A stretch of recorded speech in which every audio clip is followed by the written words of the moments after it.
burn it all down, blow it all up. At least that appears to be the card that's going to be played now as we sleepwalk drunkenly, slovenly, fat, and stupid into yet another catastrophic war. At least that's what it looks like. That's what all signs are pointing to, and a lot of disturbing information and movements, activities, rhetoric, and quite frankly, troop positionings, to be honest, are pointing to a dramatic, imminent escalation in the war in Europe against the Russian Federation. And what a convenient political segue as old as time, where you can just zip yourself right out of hot water, right out of controversy, right out of a dangerous situation in which public unrest and, scrutiny of government officials is reaching a fever pitch. Why not just start a war? They've been doing it since as old as time. It's always worked before. Why not do it again? So I'd like to just get out in front of this now while I still can, because I wouldn't put it past this government at all to take advantage of what is perceived as a dangerous situation. It's a war or something, and say that, Russian influence and foreign meddling and so on. It's going to be a facade and another excuse, a springboard to silence and, eliminate and get rid of even more voices and more political dissent and clamp down even further upon acceptable discourse in the public forum in this country.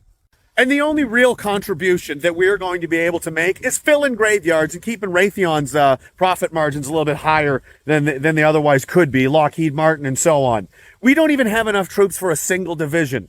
Okay, the only real strategic difference that Canada is going to make or not make in this colossal tragedy that they're orchestrating here is, when the millions and millions of death toll come in, is the Canadian body count 0, or is it dramatically higher than 0? That's what they're playing with, because you know what? At the end of the day, this is going to cost a fortune. It is going to cost an absolute fortune, and it is going to cost a fortune in not just money, but in blood. And in every dollar that gets spent and every drop of blood that gets spilled is going to be coming out of your pockets and your veins of your friends and family, not theirs.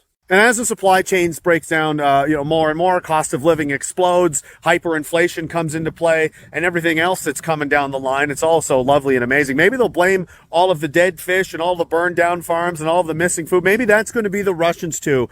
Who cares? I mean, people were dumb enough to get a million booster shots and walk around with 15 diapers on their face and follow lines around on the floor of a grocery store. So I really don't have much hope in them seeing through this one either. Oh, and by the way, in large-scale war campaigns like this involving, huge global powers, it's not just the soldiers and so on that suffer and die and bear the consequences. There will be scores and scores and scores of dead civilians, women, little children, cities burned to the ground, things erased, things that you can't even describe. They're so horrible. But hey, fuck it. Let's risk it, because there's a natural gas pipeline at stake.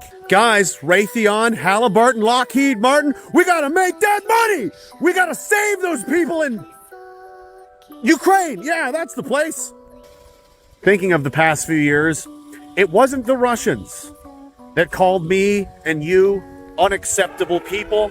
It wasn't the Russians that mused and pontificated on television about what's to be done and how long should we tolerate these people. It wasn't the Russians that pulled your kids out of school and told them they couldn't go to hockey, that took your educations away, that fired you from your jobs, sabotaged your careers, segregated you from your friends and family, told them on television, don't invite your unvaccinated friends and family over for Thanksgiving because they're the problem. It wasn't the Russians that ran an orchestrated othering campaign of a huge chunk of Canadian citizens, of Canadian public free people all through the country, demonized them, harassed them, gaslit them, and abused them. It wasn't the Russian police that were in Ottawa trampling people with horses, beating them with guns, confiscating property, damaging property, assaulting people, lying about it, covering it up, and then laughing about it and getting caught and not even saying sorry. And it wasn't the Russians that stole the basic human dignity that we had to sit and at least hold the hands and say goodbye to our mothers, our fathers, our grandmothers, and our grandfathers, because we had to sit, the furthest we could get was sitting out on the street as they died alone, isolated by themselves from behind a plastic sheet. Because we didn't do the pokey poke, so wasn't the Russians that did any of that. It was Canada. So I am against this 100%. While it's still legal to say. I'm sure I'll feel the repercussions for this later anyway. So, you know, as far as I'm concerned, our enemies aren't in Moscow. They're in Ottawa.